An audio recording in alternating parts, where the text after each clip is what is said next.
नहीं देंगे। माननीय मुख्यमंत्री जी की जितनी परीक्षा लेनी है, जिसको लेनी है ले ले।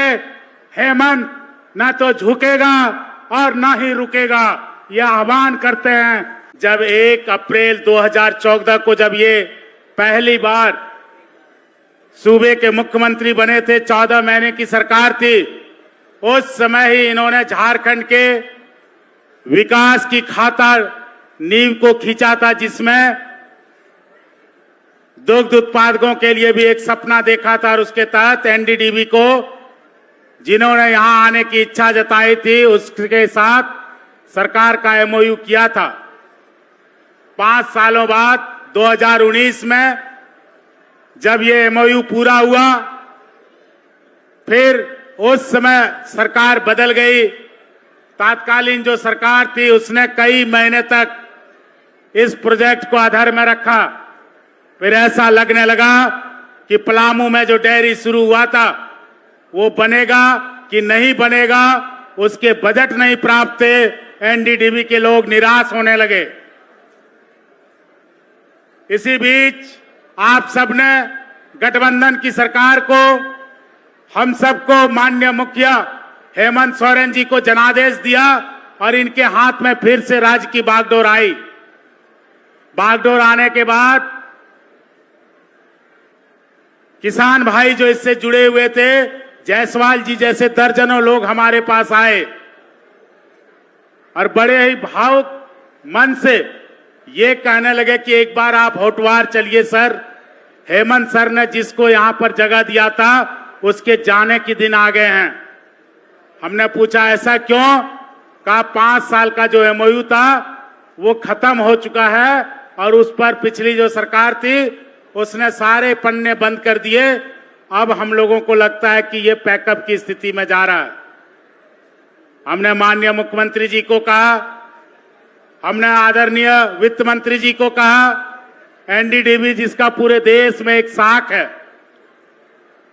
जिसने मिल्क प्रोडक्शन के क्षेत्र में अपनी पारदर्शिता और ईमानदारी से कई स्टेट्स में झंडे गाड़े हैं, इसके विश्वसनीयता पर कोई सवाल नहीं उठाया जा सकता।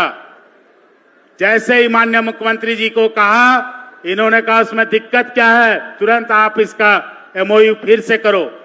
और फिर माननीय मुख्यमंत्री जी के उपस्थिति में एमओयू हुआ, आवंटन हुआ और आज उसका नतीजा है कि साहेबगंज के बाद ये पलामू डेयरी जो दूसरा डेयरी है और इसके पहले सारठ, 3 डेयरी का क्रमशः सालों में उद्घाटन होना संभव हो सका। जब हम लोग ये गठबंधन की सरकार सत्ता में आई थी तो उस समय पर डे 50,000 लीटर के आसपास मिल्क का प्रोक्योरमेंट था जेएमएफ के द्वारा।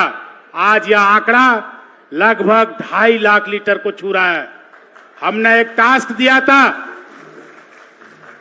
सुधीर बाबू को, जीएम साहब को और इनके सभी साथियों को कि ये सरकार जाते जाते यह आंकड़ा 5 लाख लीटर पर डे छूना चाहिए, जो कि भारत के अन्य राज्यों के तुलना में फिर भी कम होगा। लेकिन 50,000 से 5 लाख का सफर कम नहीं होता और आधी सफर हम लोग तय कर चुके हैं। 14 महीना और बाकी है और इस 14 महीने में हम लोग मुख्यमंत्री पशुधन योजना और तरह तरह की योजनाएं, जैसे डीसी साहब से अभी हमारी बात हो रही थी, माननीय मुख्यमंत्री जी के आने के पहले माननीय मुख्यमंत्री जी ने पलामू के ऊपर विशेष ध्यान रखा है। ऐसे में जब लगातार 2 साल यहाँ के किसानों को फसल की मार झेलनी पड़ी, ये वर्षा जो देख रहे हैं, जब खेती करनी थी उस समय नहीं आया, जब खेती का समय गुजर गया और जब रबी की खेती अच्छी होनी थी, इस समय की बारिश रबी की भी फसलों को बर्बाद कर रही है। मतलब खरीफ के साथ साथ रबी को भी मार कर रही है। और चूंकि गुरु जी के सुपुत्र हैं, खेती किसानी को जानते हैं, माता बहन के दर्द को जानते हैं, हमेशा आपको मिलते हैं, ये हमेशा उन चीजों के बारे में फैसले लेते हैं जो आपको सुख और समृद्धि दे।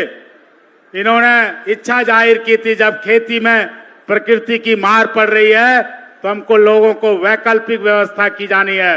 और इस डेयरी के माध्यम से सरकारी सहायता से लोन देना पड़े तो लोन देके, क्लस्टर देना पड़े तो क्लस्टर दे बना के डीसी साहब ने एक योजना तैयार की है, जो मुझे काफी अच्छा लगा कि कई गांव के लोगों को चिन्हित करके उनको लखपति बनाने तक जिला प्रशासन और कृषि विभाग कोई कसर नहीं छोड़ेगा, क्योंकि ये माननीय मुख्यमंत्री जी का निर्देश है कि पलामू प्रमंडल को फिर से सजाना है, संवारना है और फिर से यहाँ के लोगों को खड़ा करना है। हिम्मत तो हेमंत ही दे सकते हैं। जो हमारे केंद्र में सरकार है, उन लोगों ने एक से एक षड्यंत्र के तहत मुख्यमंत्री जी को परेशान करना चाहा, इस राज्य की जनता को परेशान करना चाहा। आपको आवास चाहिए, आवास दूसरे राज्यों को मिल रहा है, लेकिन झारखंड को देना बंद कर दिया।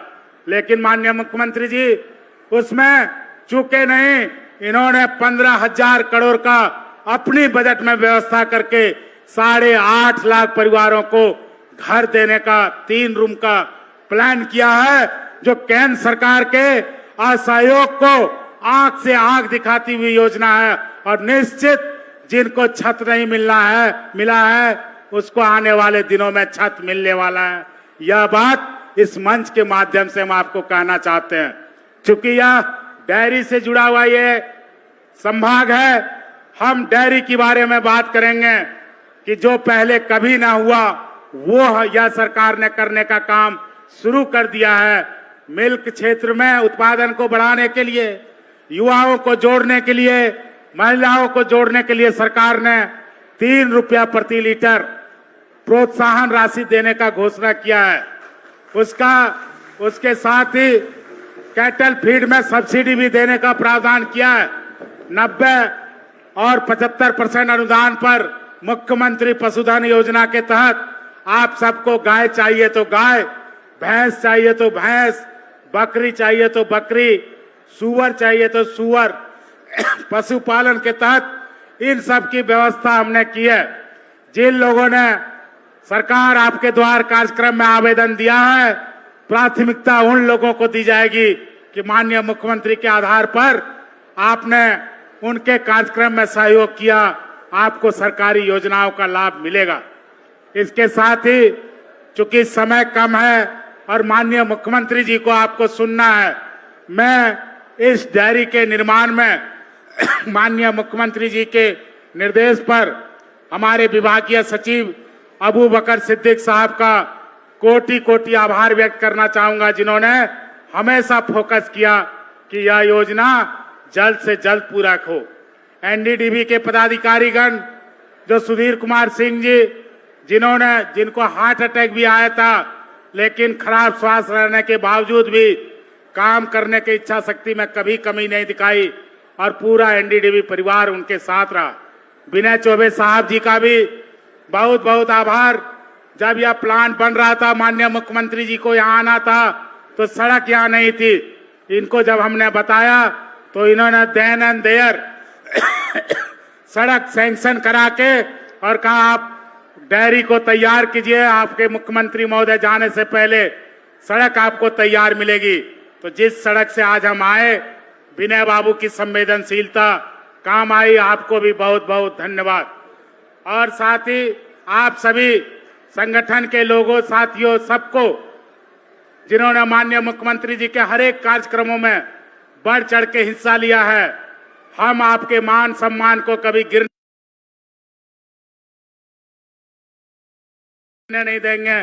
माननीय मुख्यमंत्री जी की जितनी परीक्षा लेनी है, जिसको लेनी है, ले ले। हेमंत न तो झुकेगा और न ही रुकेगा, यह आह्वान करते हैं। और इसी के साथ अपनी वाणी का हम समापन करते हैं। जोहार, जय हिंद, जय झारखंड, जय किसान, जय मेघा।